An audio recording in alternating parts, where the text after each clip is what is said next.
composing stone. This is made from steel at the moment. It's quite cold, but it would generally have been made from stone. That's why it was called a composing stone.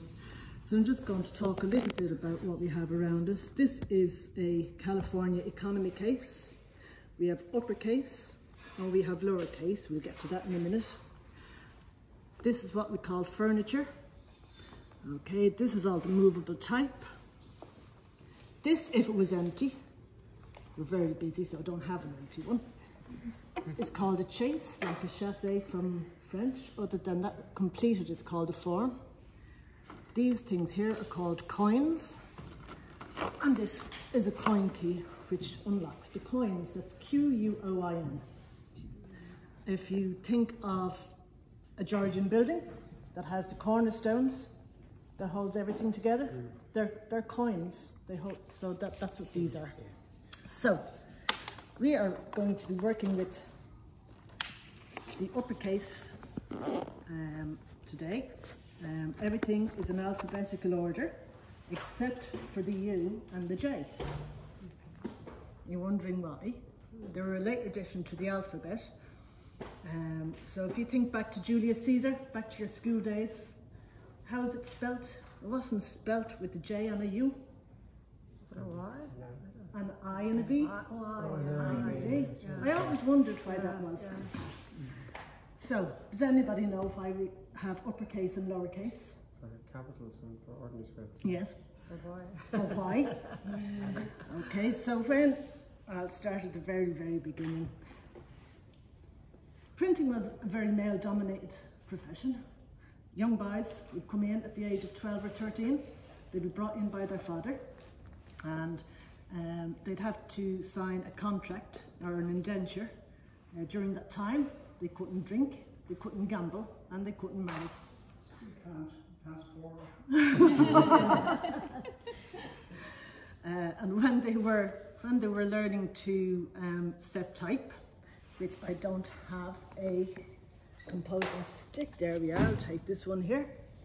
Not my preferred one, but anyway. So they'd come in, and that's a bit loose. I'm going to find another one. So they'd come in anyway at the age of 12 or 13, and they'd learn how to set type.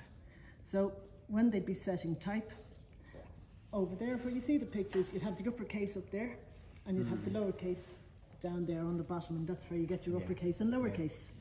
Now, you've all heard, I'm sure, of the term mind your P's and Q's. We were all taught that when we were growing up for entry. Well, I'll tell you how that came about.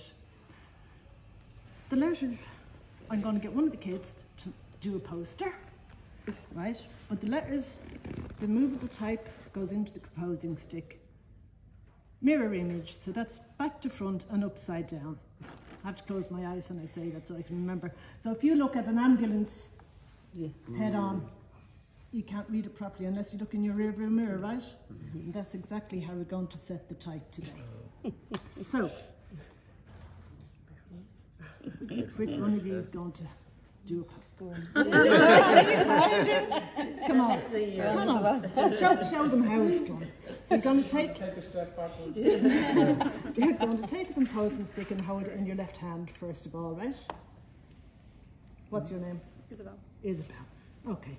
Well, everything is in alphabetical order, so you're going to start taking the letters. I'll do the first one for you and show you how it's done, if I can find it. There's an I. So, you see all the letters? Right, they have a little groove in the front of it. So, like when you're writing by hand, it's still the same, it goes left to right. So you're going to take your letters and put them in with the groove facing out. So you spell your name. It's all alphabetical order. Apparently they're on the alphabet. It's all right, neither do I.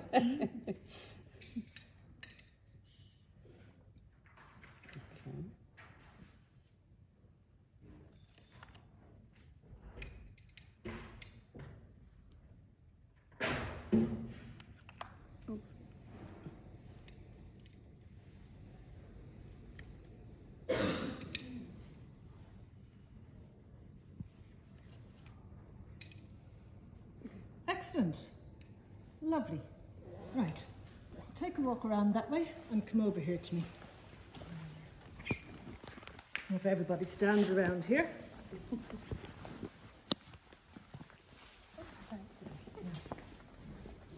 So, we are standing at a Farley proofing press, okay?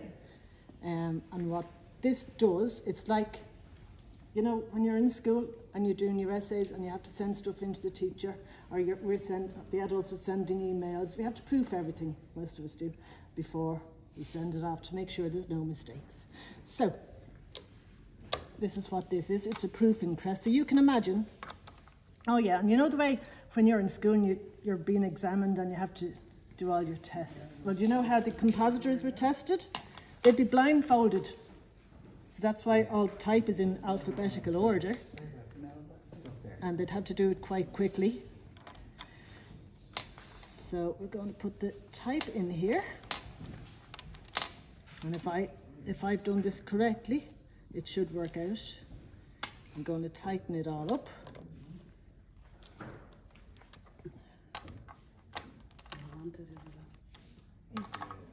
It's a wanted poster. Oh, it is. Now, put that back over there. Now, I'm going to ink this up. And if anybody wants to make a poster afterwards, we'll do it when the tour is ended. So this is oil, this is rubber-based ink. So just be very careful that it does not get on your clothes. This is what all my clothes got destroyed with. And vanish and scrubbing and all that just won't get it out. So I'm going to put a piece of paper down here. Hopefully if I do it correctly, it'll go on correctly. Excellent. Isabel, you want to come around here to me? Everybody keep the hands away, please. I don't want any fingers getting caught. You're going to put one hand there and one hand there.